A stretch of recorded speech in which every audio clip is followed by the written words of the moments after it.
is very bad at her job. And for everyone who's follows years being like, oh my gosh, she should have her own talk show. I can't understand why she doesn't have her own talk show.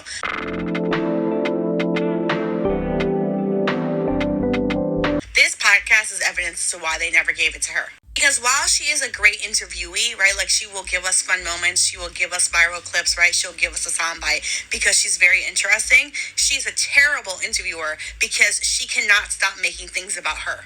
She can't shut the fuck up. Like, she just can't. This isn't an issue that's special to her. This is an issue that's like a problem in this new wave of journalism, right?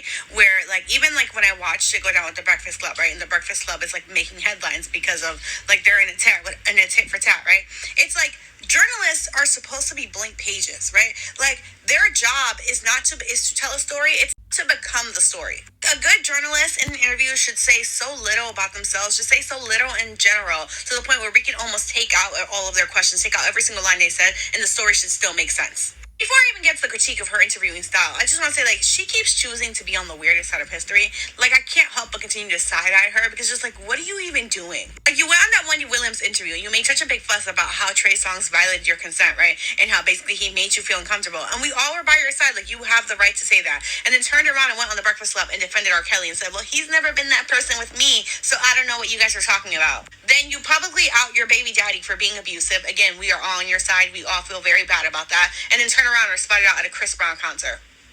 Have a podcast where you can invite literally anybody in the world to come sit with you, and you decide to use your platform to invite Jonathan Majors to your platform.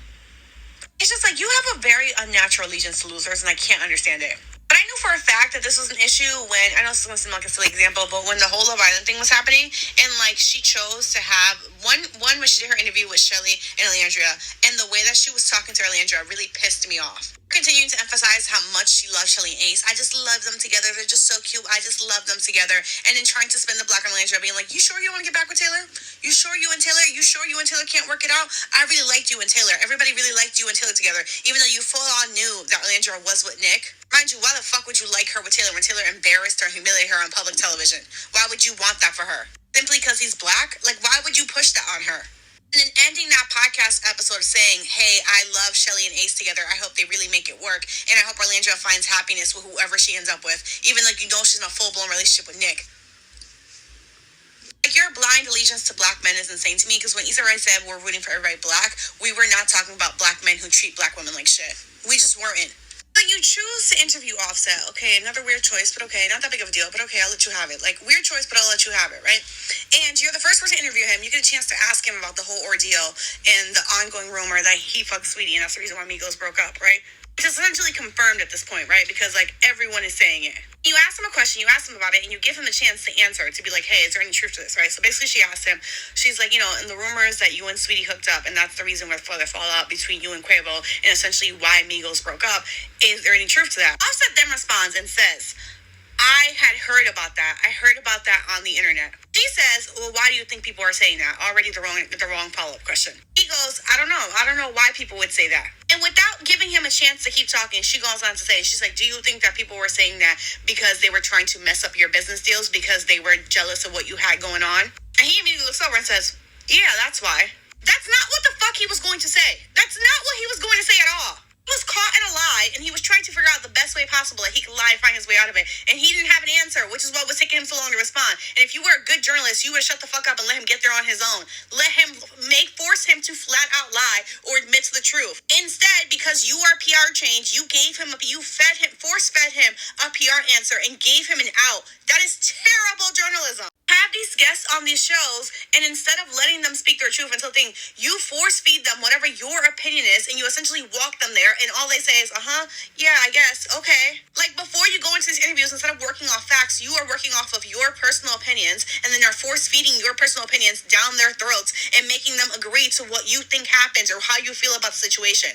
It's not your job as an interviewer to control a narrative. It is your job as an interviewer to make the person you're interviewing comfortable enough to slip up and say something.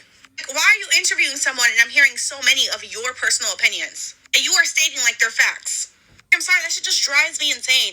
It's like, if you want to just talk about your opinions, just make it a gossip column and don't have guests over and just say, I think, this is what I think, this is how I feel about the situation. Just do that. Stop fake interviewing people and passing it off as journalism, especially because you are media trained. You've gone through 10 or 15 years media training, and you know what the correct media answer is for stuff, and you are hand feeding it to people. Someone like Offset is not media trained the way that he should be, and any other interviewer would have gotten him to slip. I'm sorry, she just. The problem then starts when we make everything about involving people in certain industries when they're not supposed to be in that particular industry. It's like taking a doctor and putting them in an engineering space when they know nothing and absolutely nothing. But because of their popularity, they believe, well, doctoring is kind of like similar to engineering. Like if I can survive operating on people, then I can technically survive in engineering. Do they work with human bodies in engineering? Absolutely not. Right? So people in the entertainment industry tend to get away with so much. They tend to get away with so much. They tend to be everywhere. I still remember when Beyonce was put or pushed in the movies industry, right? She doesn't have it. She did her best in Obsessed, but movies are not really her, right? We can see it with J-Lo. Like J-Lo can't do music, but she will deliver when it comes to movies. She will give us her absolute best when it comes to movies, but she will never ever deliver 100 when it comes to music. I feel like she just does it because she's cosplaying as a musician, but otherwise I would put her in movies and strictly that. But because they want to maximize out of that particular person so much, so you'd find them in podcasts, they're now interviewing, they think that they can do everything. No, you cannot do anything. You cannot do everything. You cannot multitask. And I think that's the thing people tend to miss, that just because you can doesn't mean that you should. Yeah, you see the thing. Just because you can doesn't mean that you should. You see. So let's stick to one thing. And I think sticking to one thing is one thing that makes people upset, that, oh my God, I'm sticking to one thing. Yeah, stick to one thing, because if you stick to one thing, we wouldn't be. See, so I don't know, like it's kind of like weird to me. Weird to me.